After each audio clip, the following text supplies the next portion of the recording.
Assalamualaikum warahmatullahi wabarakatuh.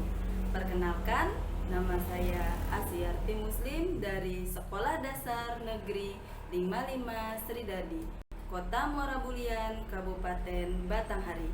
Pada kesempatan kali ini, izinkan saya untuk menyampaikan praktik baik yang sudah saya lakukan bersama murid-murid saya di kelas 6B. Saya mengupayakan menciptakan suasana kelas yang nyaman dan representatif bagi murid-murid saya dengan menjalin kedekatan bersama murid-murid saya melalui pembiasaan-pembiasaan pagi, menyambut mereka sebelum memasuki ruang kelas dengan suasana yang humoris, dekat, dan bersahabat bagi mereka.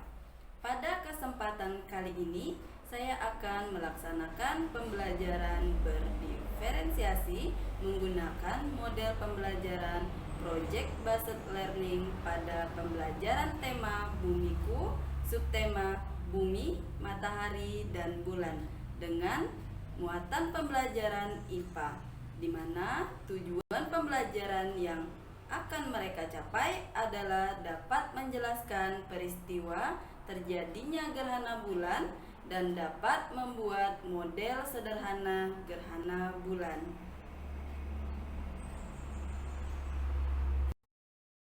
Selama ini kita seringkali menyalahartikan bahwa memberikan akses pendidikan yang seimbang kepada murid itu berarti semua murid akan mendapatkan sumber belajar dan proses pembelajaran yang sama persis.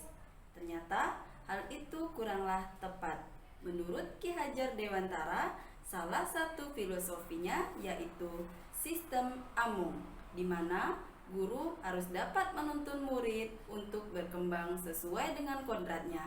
Hal ini sangatlah sesuai dengan pembelajaran berdiferensiasi.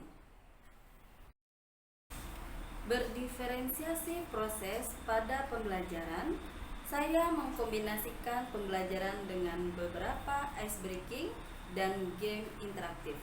Penerapan berdiferensiasi produk, murid dapat membuat karya yang berbeda-beda sesuai dengan minat mereka. Pembelajaran berdiferensiasi adalah pembelajaran yang memberikan keleluasaan pada murid untuk meningkatkan potensi diri murid sesuai dengan kesiapan belajar, minat, dan profil belajar murid, di mana pembelajaran berdiferensiasi tidak hanya berfokus pada produk pembelajaran tetapi juga berfokus pada proses dan konten atau materi. Pembelajaran diferensiasi dapat diterapkan hampir pada semua mata pelajaran. Pada penerapan pembelajaran diferensiasi yang saya lakukan, pertama, diferensiasi konten, di mana pada pembelajaran kali ini saya mengkreasikan konten pembelajaran sesuai dengan gaya belajar murid, yaitu gaya belajar visual, auditory, dan kinestetik. Sebelum melakukan proses pembelajaran, saya melakukan asesmen awal diagnosis non-kognitif. Hal ini saya lakukan pada pertemuan sebelumnya dengan melakukan wawancara terhadap murid terkait dengan gaya belajarnya. Dari 21 murid yang ada di kelas saya, diperolehlah data murid yang memiliki gaya belajar visual ada 10 orang murid. 6 orang memiliki gaya belajar auditory dan 5 orang murid memiliki gaya belajar kinestetik. Berdasarkan hasil asesmen tersebut, saya membentuk 5 kelompok pada kelas saya, yaitu 1 kelompok kinestetik, 1 kelompok auditory, dan 3 kelompok visual. Dan selanjutnya saya melakukan persiapan setelah mengamati hasil survei dan wawancara untuk mengetahui gaya belajar murid. Saya mempersiapkan bahan ajar yang akan saya berikan kepada murid. Nah, dalam hal ini saya perlu mempersiapkan bahan ajar dalam bentuk video proses terjadinya gerhana bulan. poster yang berisi terjadinya gerhana bulan, dan lembar kerja tentunya untuk memenuhi kebutuhan belajar murid. Pada siswa yang memiliki gaya belajar auditory, saya menampilkan video yang berkaitan dengan materi yang saya ajarkan. Selanjutnya, pada siswa yang memiliki gaya belajar kinestetik, saya ajak mereka untuk melakukan percobaan melalui benda-benda yang ada di sekitar yang telah saya siapkan.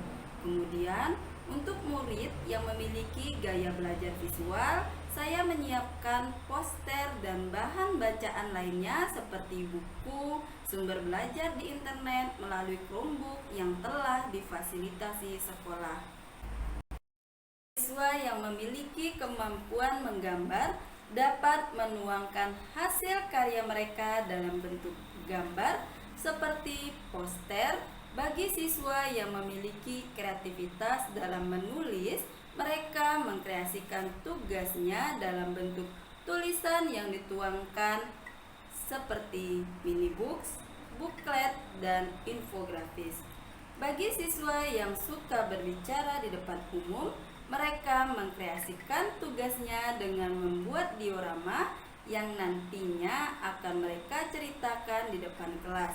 Pada proses pembelajaran ini, mereka nantinya akan berkolaborasi dengan konten ajar yang saya berikan. Selanjutnya, diharapkan mereka juga mampu menumbuhkan rasa kerjasama dan kebersamaan untuk menyelesaikan proyek-proyek yang nantinya menjadi tugas akhir pembelajaran. Siswa yang memiliki Selanjutnya, mereka mempresentasikan di depan kelas dan kelompok lain memberikan tanggapan, saran, ataupun pertanyaan. Dan saya sambil melakukan asesmen formatif. Selanjutnya, mereka mempresentasikan di depan kelas dan kelompok lain memberikan tanggapan, saran, ataupun pertanyaan. Dan saya sambil melakukan asesmen formatif. Selanjutnya, mereka mempresentasikan di depan kelas dan kelompok lain memberikan tanggapan, saran, ataupun pertanyaan. Dan saya sambil melakukan asesmen formatif. Selanjutnya, mereka mempresentasikan di depan kelas dan kelompok lain memberikan tanggapan, saran, ataupun pertanyaan. Dan saya sambil melakukan asesmen formatif. Selanjutnya, mereka mempresentasikan di depan kelas dan kelompok lain memberikan tanggapan, saran, ataupun pertanyaan. Dan saya sambil melakukan asesmen formatif. Selanjutnya, mereka mempresentasikan di depan kelas dan kelompok lain memberikan tanggapan, saran, ataupun pertanyaan. Dan saya sambil melakukan asesmen formatif. Selanjutnya, mereka mempresentasikan pada bagian akhir pembelajaran dilakukan asesmen sumatif dan soal poster untuk penilaian pencapaian hasil akhir pembelajaran. Setelah asesmen sumatif tersebut dilakukan, selanjutnya akan dilakukan pula asesmen diagnostik lanjutan untuk lebih mengetahui gaya belajar, minat, maupun potensi-potensi yang ada pada diri mereka untuk pertemuan selanjutnya. Demikianlah praktik baik yang sudah saya lakukan bersama murid-murid saya. Doakan kami untuk selalu berproses melakukan yang terbaik dalam pembelajaran di pertemuan selanjutnya.